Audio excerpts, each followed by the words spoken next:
All right, guys, so this is the warm-up for B-Day, the upper body day. So first thing we're gonna do is the quadruped flow. So we're gonna come onto the hands and knees into the quadruped position, okay? Wrist underneath the shoulders, knees underneath the hips. From here, I'm gonna turn my fingers in towards each other, so I'm internally rotating those shoulders. I'm gonna press my butt back up towards the sky, so I've got a good curve here, okay? Toes are tucked in. I'm gonna tuck my chin, trying to pull the shoulder blades apart. Big inhale. Exhale, trying to empty out the lungs. You're gonna feel a lot of abs here. Okay, without letting the abs go, I'm gonna inhale again. Big exhales. Elbows are nice and soft here. I've got my chin tucked, trying to look down my shirt, but I'm not bowing my head. Big breaths. You can physically hear me breathing. You're trying to get back rib cage expansion and getting that good natural curve of the spine. All right, it's a very challenging position. You've got 2 rounds for that, okay? From there, you've got the prone shoulder external rotation. We're gonna work one side per set. So for this one, guys, we're gonna be down on the floor, okay? Arms out at about 90 degrees. It's like a goalpost position. Chin's tucked, so the head is down. Okay, I'm gonna show you the left side since that's what's facing the camera here. So again, only one side per set. Toes are tucked in, but they're down. I'm just gonna gently lift my fist up off the ground. I'm squeezing my fist hard. I've got a lot of energy here, and then bring it back down, okay?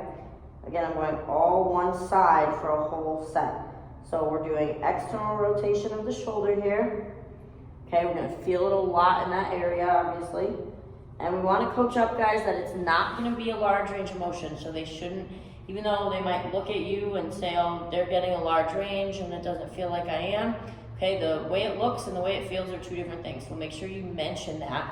Not a large range of motion. So don't expect to feel like you're swinging your forearm up. It should be slow, controlled, and moving with your breath. So inhale, embrace. Bring it up. Release as you come back down. Okay? And something to coach them up onto is, you know, find your end range and try to go just 2% more. And not if they feel pain, of course. We don't want to ever encourage them to move through pain. But if it's just their sticking point and they feel they can lengthen it a little bit more, encourage them to do that safely, of course. All right, so one set is the right side, the other set is the left side.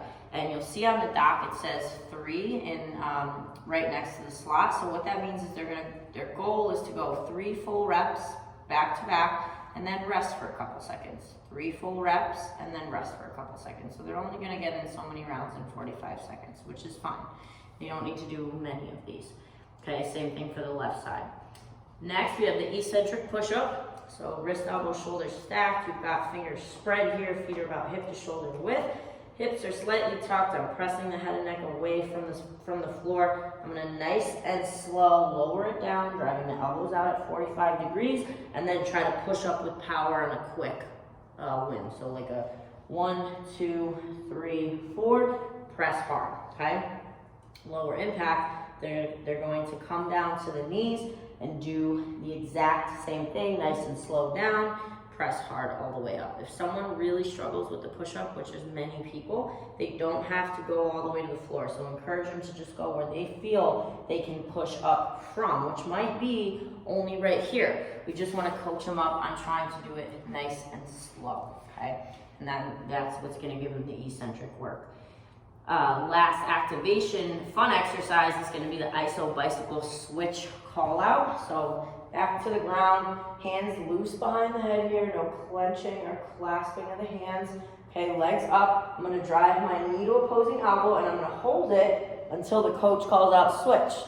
Okay, so they're just hanging out here, you're making them suffer a little bit. Switch, and they're going to switch and hold. Switch, they're going to switch and hold. And it's good for this, guys, to not have the same pattern so that they can guess what's coming. You don't want to just say switch every 3 to 5 seconds. We want to go switch, switch, switch, and then quiet. And they're waiting. Switch. Quiet again. Waiting. Switch, switch. So like change it up. Don't give yourself a pattern, right? You want to make sure that you got to keep them guessing. They have no idea what's coming up next. Make them go quick, then make them go slow, and it'll be a lot of fun. All right,